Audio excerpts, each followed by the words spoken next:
sou de Belo Horizonte, eu era do PTB, né?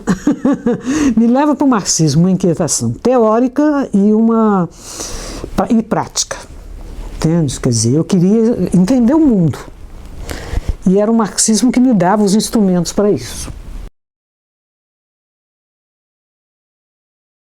Então eu tive razões teóricas e práticas para abraçar o marxismo, e não era só eu, era a turma toda, eram chamados gênios, né? Os bolsistas que ficavam lá no 7º andar, o 6º andar, sei lá, não me lembro onde. A gente ficava ali o dia inteiro estudando. Então dali surgiu os fundadores da Polop, dali surgiram os fundadores da Ação Popular, da AP, que eram os cristãos de esquerda, o Betinho era o líder deles, com o Vinícius Caldeira Brant, enfim. Para isso a gente estudava e com aquele sonho da juventude pensava em mudar o mundo, mudar o Brasil, mudar a América Latina, mudar tudo. E ainda vem a influência da Revolução Cubana, aí sim foi o olé, né? Meu pai era artesão, era alfaiate, mas meu pai era do Partido Comunista. E ele levou os irmãos e os sobrinhos todos para o Partido Comunista. Quer dizer, eu tenho uma influência de casa. Mas em compensação, a minha mãe, que era católica, eu me lembro quando eu era pequenininha, eu ia à igreja com ela e meus outros irmãos abominavam o Partido Comunista, porque minha mãe era muito rica e o meu pai, como comunista, convencido de tal, ele pegou toda a fortuna da minha mãe e deu para o Partido Comunista. E nós comprou as 4 casinhas com o dinheiro que sobrou na periferia, a gente morava na periferia. Meus irmãos nunca perdoaram o papai. Tinham vergonha dele, dizia que ele era um desperdiçador e tal, e eu tinha orgulho dele, eu era a única que tinha orgulho dele. E a minha mãe ficou anos sem sair de casa, porque não tinha joias, ele vendeu a joia dela toda, e não tinha vestido bonito, até que meu irmão formou na faculdade de engenharia, e pôs dessas coisas que ela gostava, aí ela começou a sair de casa, vale dizer, e a missa, né, com as joias dela, com os vestidos bonitos que o meu irmão, já engenheiro, dava para ela, entende? Papai participou da intentona de 35, teve preso. Como era o nome do teu pai? Ivan de Oliveira Bambirra.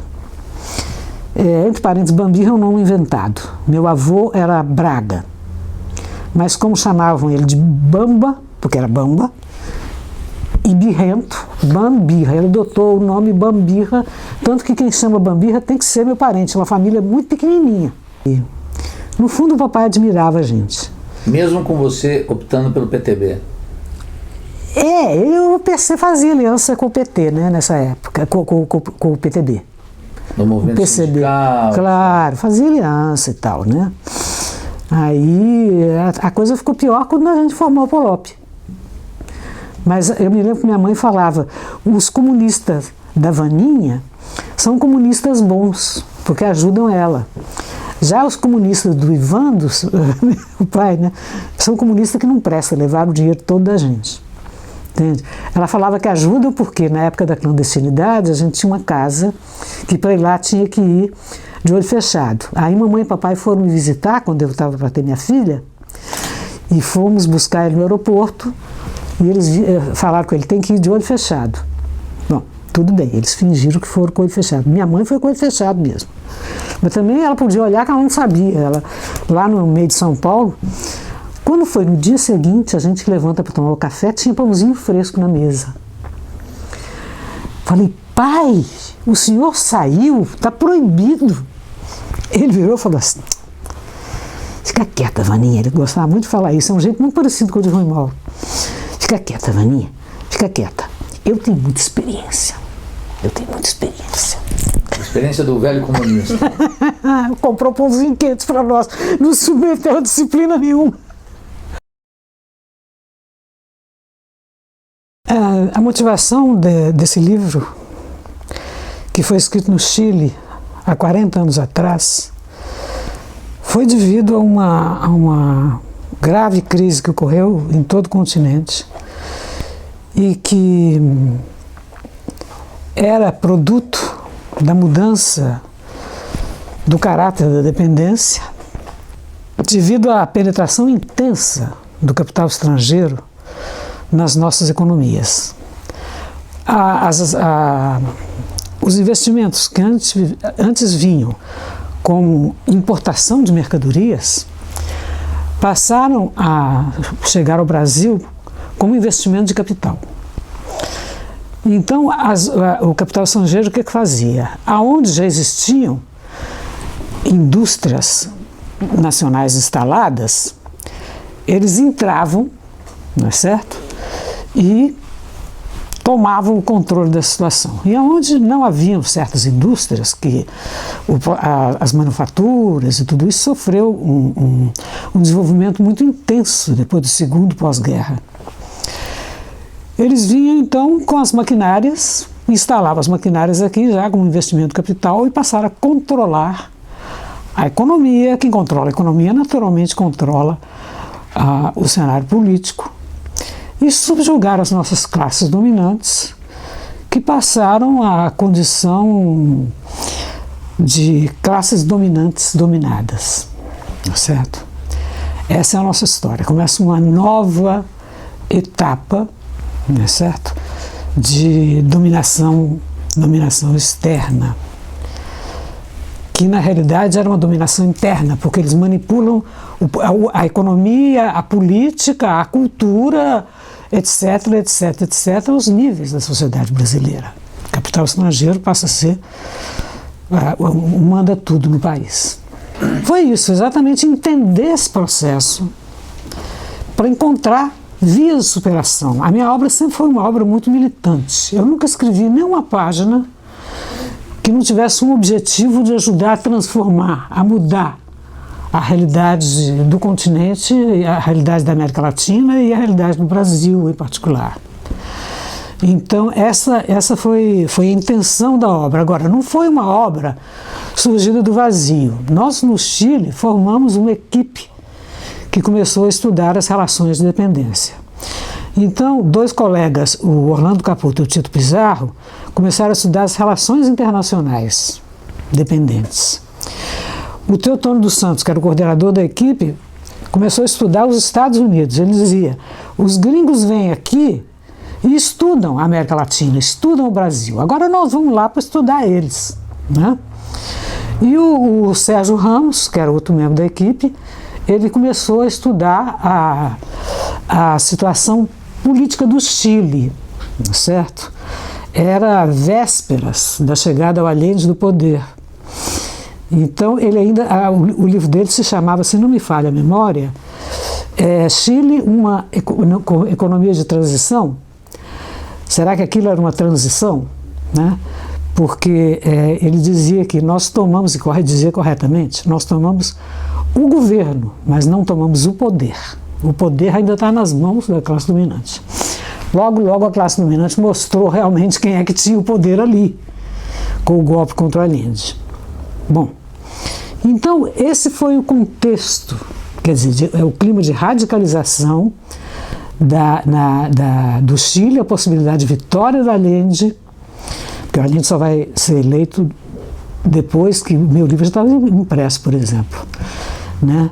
E a América Latina vivia num cenário de golpes militares em praticamente o resto do continente, com exceção do México, que nunca sofreu um golpe militar. E então eram circunstâncias políticas especiais, não é certo? O movimento havia saído de um ascenso do movimentos sociais, né, na América Latina. A Revolução Cubana se afirmava, né, a Revolução Cubana nos influenciou a todos nós. A Revolução Cubana influenciava a geração mais jovem da América Latina, que queria ver uma transformação, queria realmente ver na prática um mundo melhor, que era o que a Revolução Cubana mostrou e continua mostrando até hoje, sendo a única experiência socialista que sobrevive. Né? Vânia, além dessa questão do ímpeto na juventude da Revolução Cubana, o que a Revolução Cubana trazia de ruptura teórica, digamos assim, no campo das ideias da esquerda latino-americana? Ela golpeava fundo o reformismo pequeno burguês. Ela questionava não só a CEPAL, né, que realmente tratava de elaborar uma ideologia para uma burguesia nacional que deixava de existir, mas ela questionava também a concepção estratégico-tática dos partidos comunistas, não é certo? Que era uma concepção reformista. Dizia que a luta era contra o capital estrangeiro, o feudalismo, não é certo? E, enfim, então ela tinha de novo isso, ela cingia a tocha revolucionária no continente, mostrava que o socialismo era uma necessidade não só doutrinária, mas era uma possibilidade histórica, uma necessidade histórica. Isso era decisivo, isso foi um divisor de águas. Isso foi um divisor de águas definitivo. E hoje, 40 anos depois, quer dizer, você vê pela primeira vez essa tua obra, que eu considero que é a principal obra tua, publicada no Brasil.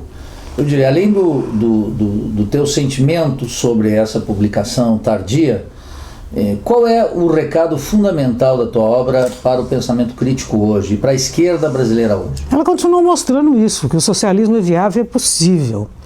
Agora, a atualidade dela reside no fato de que ela trata de mostrar que os países latino-americanos, eles são iguais na desigualdade.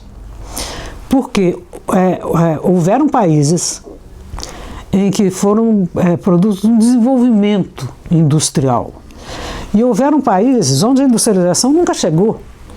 E houveram países que a industrialização chegou, mas já controlada diretamente pelo capital estrangeiro, mas que o capital estrangeiro não quer instalar neles. Eu penso, por exemplo, na Bolívia, no Equador, indústrias pesadas, o setor 1 não quer instalar lá,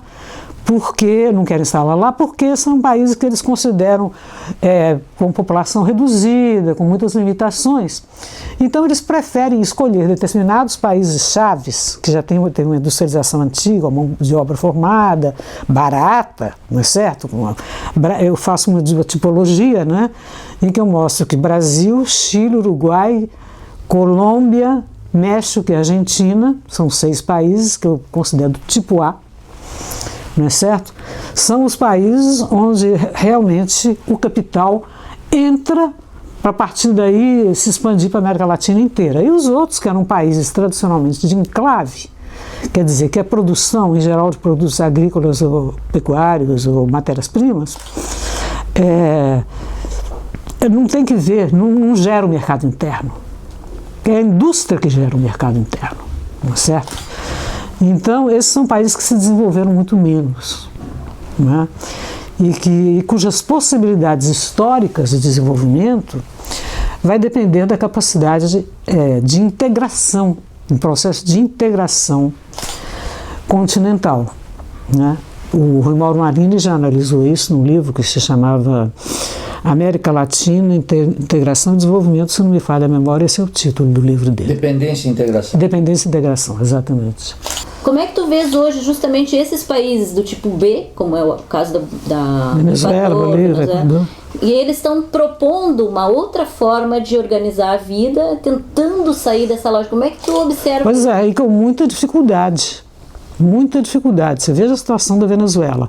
Não foi só porque o Chávez morreu. Quando se perde um grande líder, porque um líder não se faz do dia para a noite. Um líder é uma experiência acumulada das massas, não é certo? Que se condensa naquele indivíduo.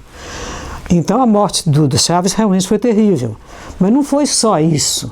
O problema do avanço do socialismo, e é muito interessante, isso tem que ser muito analisado e muito debatido, porque isso aconteceu em todos os países onde o socialismo triunfou. Desde a Rússia czarista, que tinha lá uma classe operária em Petrogrado, Moscou, e no campo era feudalismo, não é certo?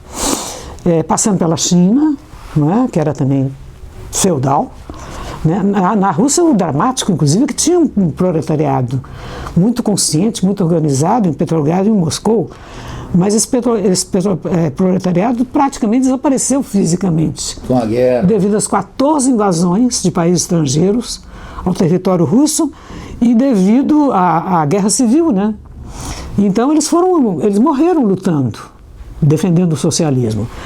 Mas era um Estado operário sem classe operária. Vale dizer, um Estado que substituiu sua classe operária por burocracia. E isso é começo de explicação de tudo, porque ocorreu a hecatombe. O caso venezuelano é o seguinte também, você tem 3, 4, 5 indústrias significativas. Uma delas, que foi renacionalizada, que é a do petróleo, não é certo? Mas para de contar, o Chávez tinha um grande apoio nos barritos, baxios, não sei como é que é a expressão de favela na Venezuela, mas a paisagem física na Venezuela, quando você entra lá, eu só estive na Venezuela uma vez, há muitos anos atrás, imagino que isso se agravou muito de lá para cá, sim, não é certo? É uma favela pura, cortada, um favelão, cortado de grandes avenidas. Então, a base de apoio do Chávez estava aí. Como é que você vai construir o socialismo em cima da miséria? O Lenin dizia, desesperado, né? O socialismo não pôde ainda mostrar o que ele veio. Não pôde mostrar as suas potencialidades, que são enormes, porque falta riqueza. O ouro é fundamental, ele usa todas as metáforas com o ouro e fala, no futuro, quando tivermos superado tudo isso, nós vamos construir privadas de ouro. Isso fala o Lenin, desesperado, para mostrar que o ouro não vale nada. Mas não se pode dizer, Vânia, que a Venezuela não tinha e não possui uma riqueza extraordinária só o petróleo. Do rentismo petroleiro. Ela vive da base do rentismo petroleiro para tudo, para solidariedade, para construir obras populares, as casas, as estradas, etc. Mas isso é muito pouco, não tem indústria manufatureira. Não tem classe operária na Venezuela. Então, que socialismo é esse sem classe operária? Vamos ter que escrever um novo Capital, mostrando como fazer uma revolução socialista sem classe operária. Digamos, nos anos 60 discutiu-se muito o conceito de marginalidade, porque já não se trata mais nem... Exército Industrial de Reserva já nem existe, hoje em dia mais. Porque cada vez, e sobretudo com o processamento da revolução científico-tecnológica, não é certo? A revolução científico-tecnológica, o que é? Ela foi estudada por uma equipe interdisciplinar da Tchecoslováquia, o Radovan Richta, dirigida pelo Radovan Richta, e que mostra que o trabalho humano sai fora do processo produtivo.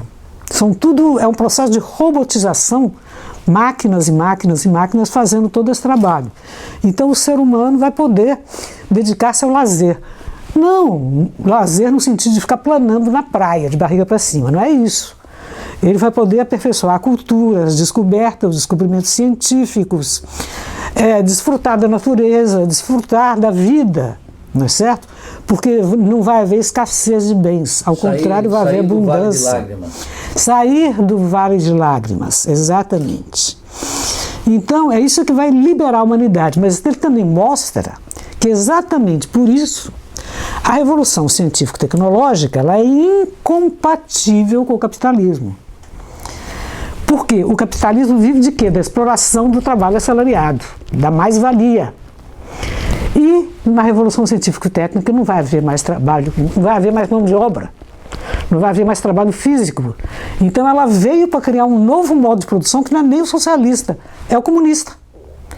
O socialismo, isso é que ninguém entende, é uma mera transição, já dizia o Marx, a expressão é do Marx, mera, entre o capitalismo que vai morrendo e os brotos de comunismo que vão surgindo. É uma mera transição.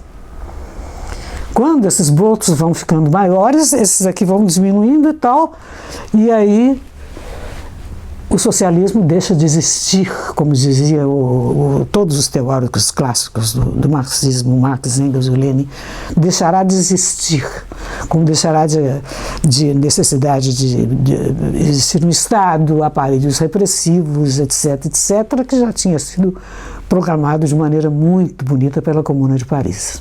Tu acredita então que essa chamada revolução que acontece hoje nos países andinos de base indígena, por exemplo, vai ser muito difícil transformar a vida, já que lá não existe essa base operária? Não é só porque isso tem que se dar num contexto, e o Mauro Marinho falava muito disso, de uma revolução continental.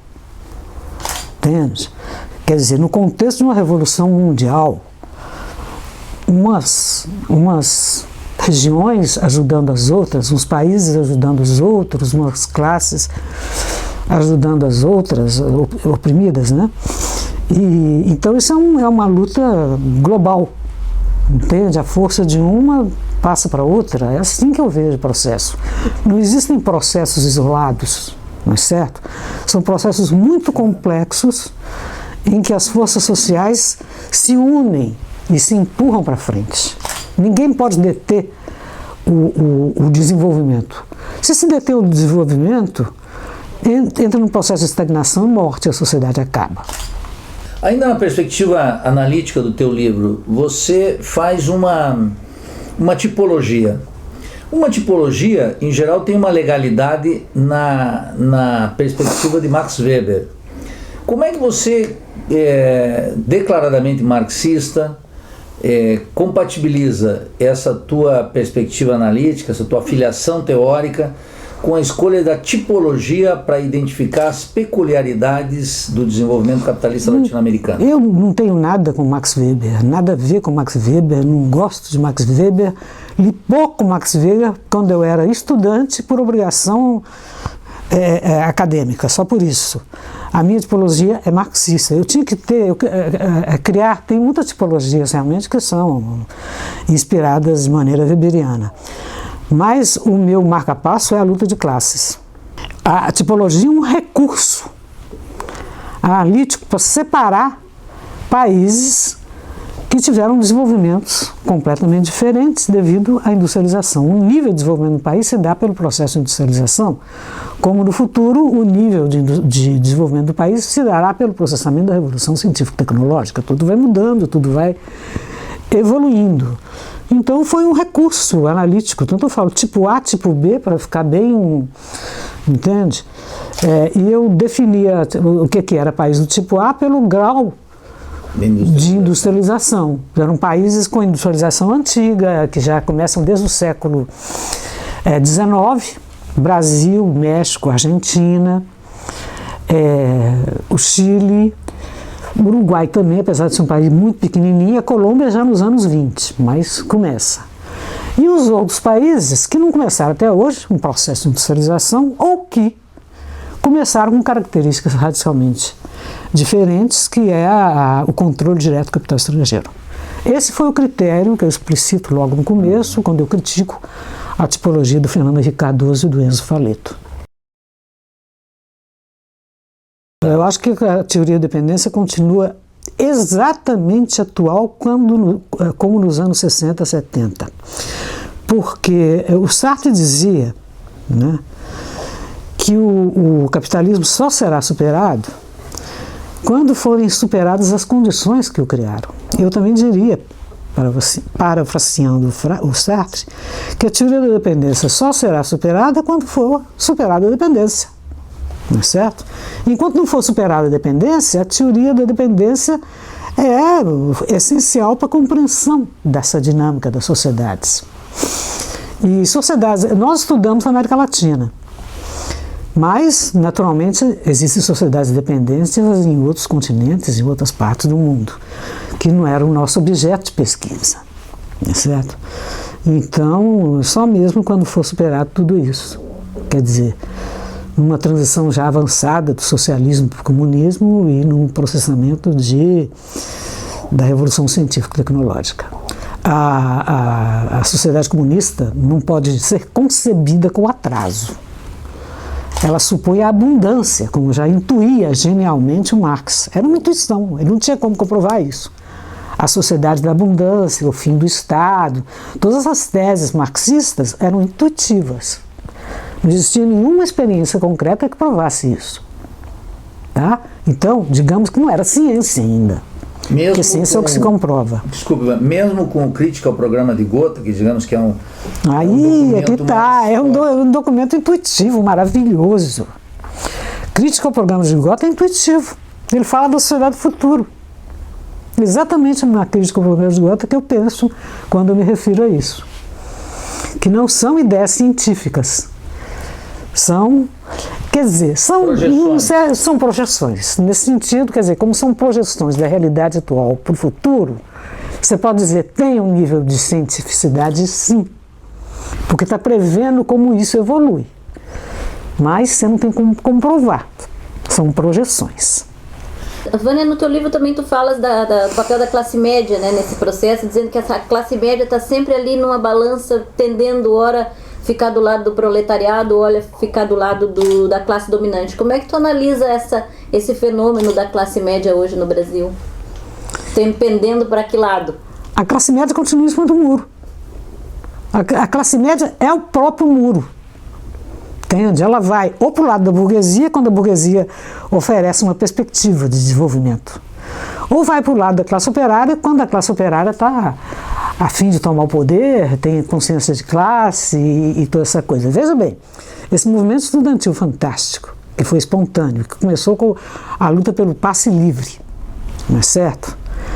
Atraiu a classe média, atraiu a simpatia e depois acabou atraindo a simpatia de todo mundo. Porque ninguém queria ficar contra um movimento que o povo queria, que dava razão.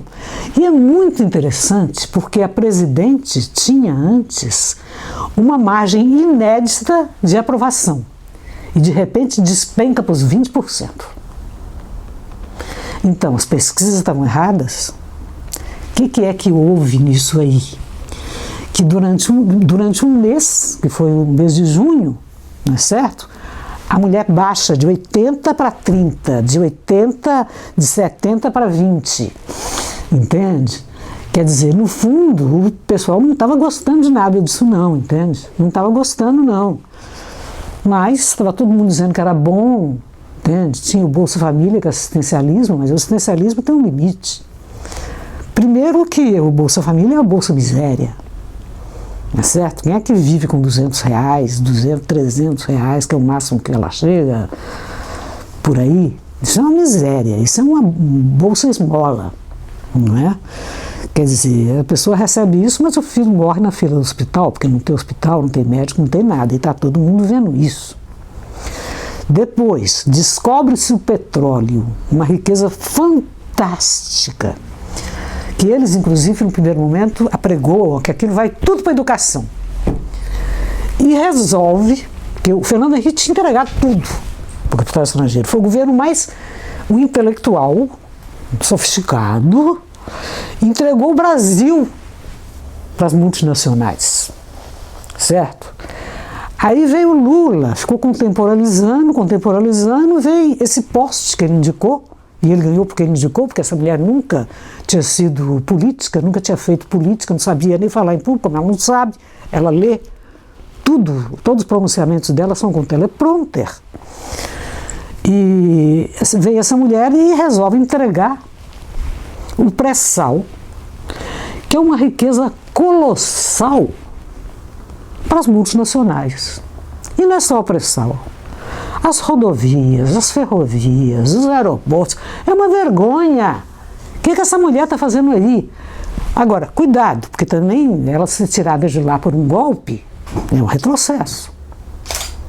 Eu acho que ela não vai ser nem candidata à reeleição.